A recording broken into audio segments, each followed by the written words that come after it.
His breath was warm against my neck when he leaned in closer. The hotel room was dim, lit only by a single lamp in the corner that painted everything in soft gold. My heartbeat was loud in my ears, louder than the storm outside, louder than the voice in my head screaming for me to leave. Tyler's hand slid up my arm slowly, deliberately, his fingers grazing my skin with a confidence my husband never had. I felt my breath catch, not from fear, but from something far more dangerous. I knew I should have stepped back. I knew I should have walked out. But when he whispered, "Are you sure you want this?" my lips parted before my mind could stop them. And I said yes. I said yes knowing that it was wrong. I said yes knowing that it would break the man who trusted me. I said yes because in that moment, the part of me that missed excitement was louder than the part that loved safety. That was the night I lost everything, and I did not even realize it yet. Before I begin this story, I want to take a moment to thank every single one of you watching right now.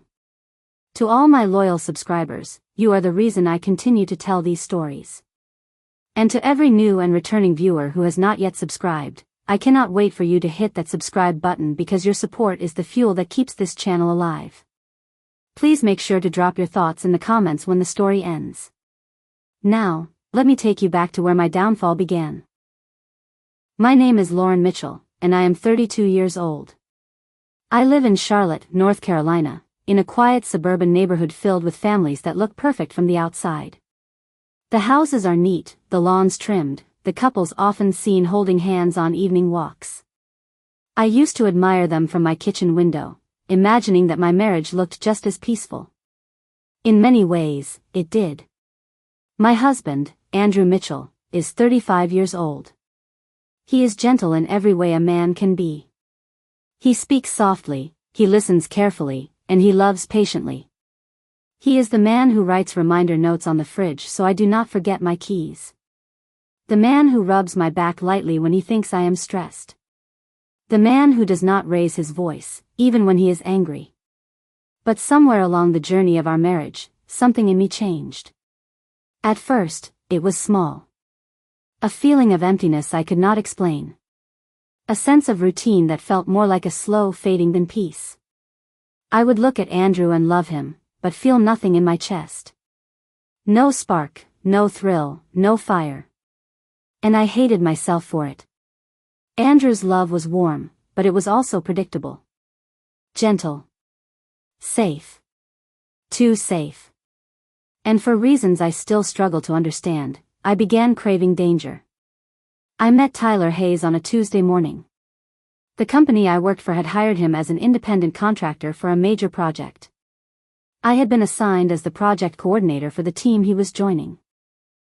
He walked in late, holding a coffee, dressed in dark jeans and a fitted shirt that told its own bold story.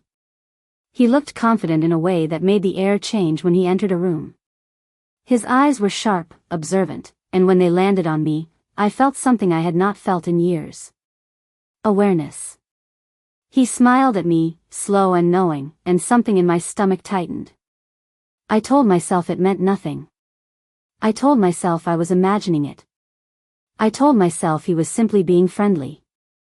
But the way his eyes held mine said otherwise. We worked together closely on the project. Too closely. He asked questions that had nothing to do with work. He paid attention to things Andrew never noticed anymore. The way my hair fell over my shoulders. The way I tapped my pen when I was nervous. The way my voice softened when I was tired. He made me feel visible. One afternoon, as I reached over him to grab a folder, his hand brushed my wrist. Just a second. Maybe even less. But that moment sent a tremor up my arm that I could not control. I pulled back quickly, pretending nothing happened, but the flush in my cheeks betrayed me. Tyler noticed. He always noticed. It was late one evening. Andrew had fallen asleep beside me, breathing softly, unaware of the way my heart had become restless. I checked my work emails one last time before bed. And there it was. A message from Tyler. "Are you still awake?" Just 4 simple words. But they shook something inside me. I stared at my screen for a long moment before replying. Yes. Why? His response came quickly. Because I cannot stop thinking about the way you looked at me today. My breath caught. My fingers trembled. My pulse raced. I should have ignored him. I should have blocked him. I should have chosen my marriage. But instead I replied. And with that reply, the door to my downfall officially opened. From that night, our messages turned into long, late-night conversations. We spoke about work, life, dreams, disappointments. He told me he admired my strength. He told me I smiled like someone who wanted to be understood. He told me he felt something the moment he met me.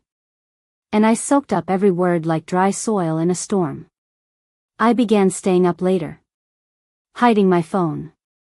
Deleting messages. Lying to Andrew by omission. The emotional affair had begun long before the night I met Tyler alone. It was Friday evening. Andrew was at a business dinner. Tyler texted me at 6:12 p.m. Let me see you tonight. No work talk. Just you and me. I stared at the message so long I forgot to breathe. I knew I should say no. Instead I typed. Where? He sent the address to a small hotel on the edge of the city. Not flashy. Not cheap. Just private. I sat in my car outside the building for 10 minutes, shaking. My conscience screamed at me to leave. But my loneliness whispered louder. I walked inside. And that was the moment everything tilted. The moment the hotel door closed behind me, the world outside ceased to exist. My guilt, my marriage, my vows, my promises, all of it waited on the other side of that door while I stood inside a room that smelled like warm cedar and danger. The soft hum of the air conditioner mixed with the quiet thundering of my own heartbeat. Tyler stood near the window, his silhouette outlined by the yellow glow of the city lights outside. He did not speak at first. He simply looked at me in a way no one had in a very long time. Not gently like Andrew did. Not politely. Not dutifully. But with hunger. With intention. With a confidence that pulled me forward before I realized I was moving. When he finally walked toward me, every step sounded like a countdown. A countdown to the destruction I had invited with my own hands. He stopped inches away and whispered, I am glad you came. I breathed out, I should not be here. His eyes flickered with something dark. But you still came. And he was right. I came. I said yes. I opened the door myself. What happened next was not gentle. It was not soft. It was not patient. It was passion born from loneliness, recklessness, and everything I had been starving for. The room felt warm, the air thick. His touch was bold, assertive, deliberate. I felt every inch of my guilt and every drop of my desire mixing into something I knew I would regret for the rest of my life. I will not go into explicit details, but I will say this. What I found in that room was the thrill I had been craving. And the betrayal that would destroy me. When it was over, I lay there staring at the ceiling, feeling the weight of my own choices pressing down on me. Tyler traced a line along my shoulder and whispered, You feel alive again, do you not? Alive. It was a cruel word. A tempting word. A lying word. Because what I felt was not life. It was the beginning of death, the death of trust, the death of loyalty, the death of the woman Andrew believed I still was. When I walked into the house that night, Andrew was asleep on the couch, the television still playing softly. His face looked peaceful, gentle, familiar. My chest tightened painfully. I stood there in silence, watching him. Watching the man I had betrayed. Watching the man who had loved me with more devotion than I deserved. He woke up, rubbed his eyes, and smiled at me. You are home late. Everything okay? My throat burned with guilt, but I nodded and managed a quiet, yes. Everything is fine. He believed me. Without hesitation. Without doubt. And that hurt more than anything Tyler had done.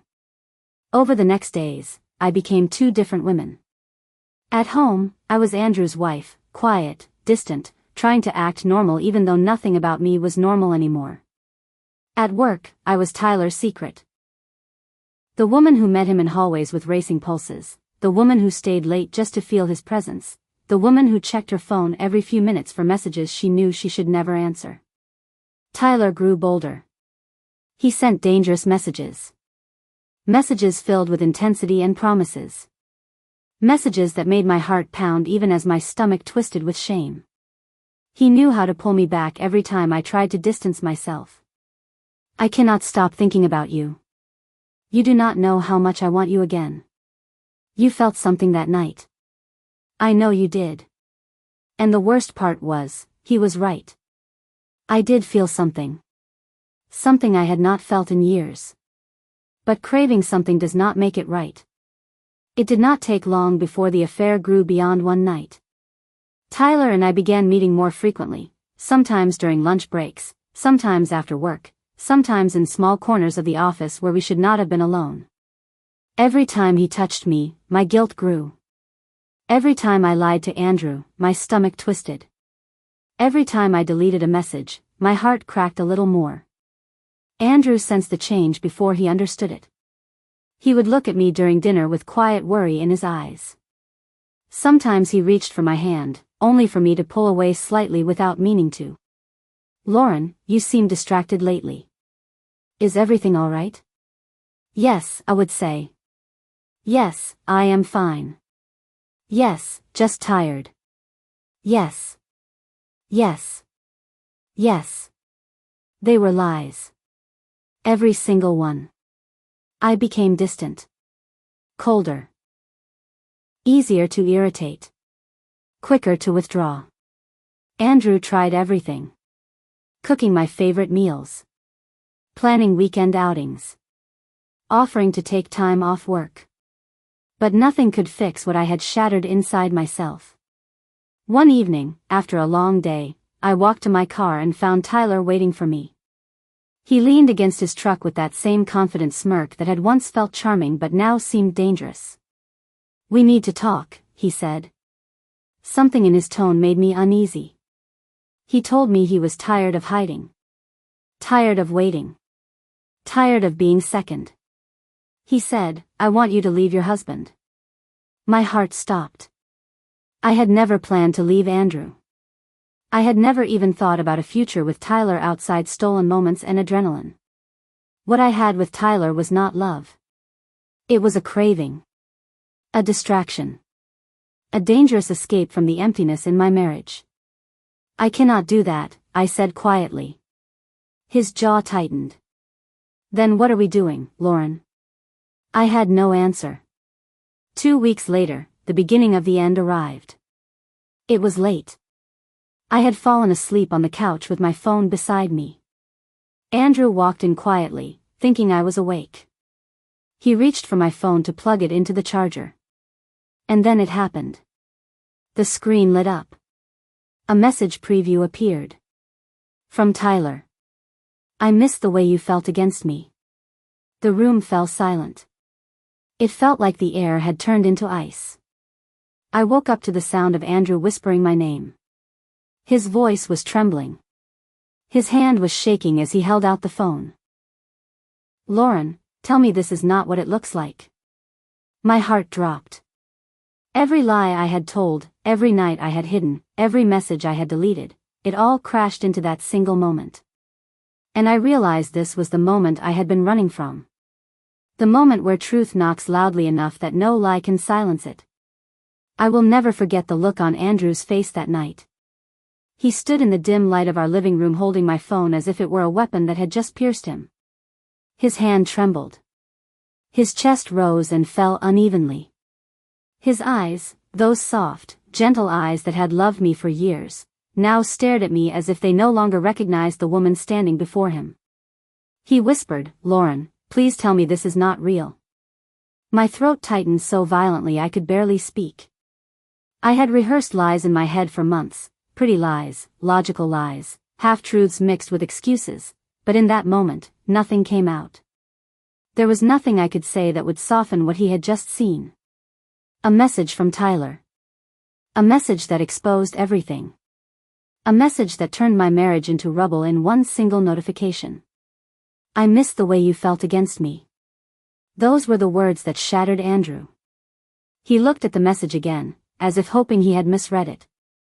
As if hoping it was a nightmare or a misunderstanding. But there was no way to twist those words into something innocent. "Tell me the truth," he said, his voice breaking. Andrew. I am sorry." He closed his eyes, and a tear slipped out before he could stop it. I had never seen him cry before. The man who was always steady, always calm, always composed, now stood in front of me, broken. "Who is he?" he asked gently. When I whispered, "Tyler," something inside him shattered completely. He stepped back, as if my voice itself had pushed him away. "How long?" he asked. I could not bring myself to answer. He laughed bitterly, wiping his face with the back of his hand. "I should have known. I should have seen the signs. The late nights. The distance. The coldness. I thought you were stressed, but you were just hiding him." I reached out instinctively, but he stepped away so quickly it felt like I had slapped him. "Do not touch me." That hurt more than any scream could have. We sat in silence for a long time. The room felt heavy, like the air itself had turned into stone. I tried to speak, but every word died in my throat. Finally, Andrew whispered, "Why did you do this?" I shook my head, crying. "I do not know. I felt empty. I felt unseen. I felt..." He cut me off sharply. "I saw you. Every day. I loved you. Every day. I trusted you above everyone. And you gave yourself to another man because you felt bored?" I covered my face with my hands, ashamed to exist in front of him. He stood up slowly, as if his body hurt. I could have forgiven 1,000 things. A fight. A mistake. A moment of weakness. But this was not a mistake. You said yes to him. You met him. You went to him. You chose him. His voice cracked again. You chose him, over me. That sentence pierced me like nothing I had ever felt before. He took his keys and walked toward the door. "Andrew, please do not leave." He paused. "I am not leaving forever," he said quietly. "But you are." My heart dropped. "What do you mean?"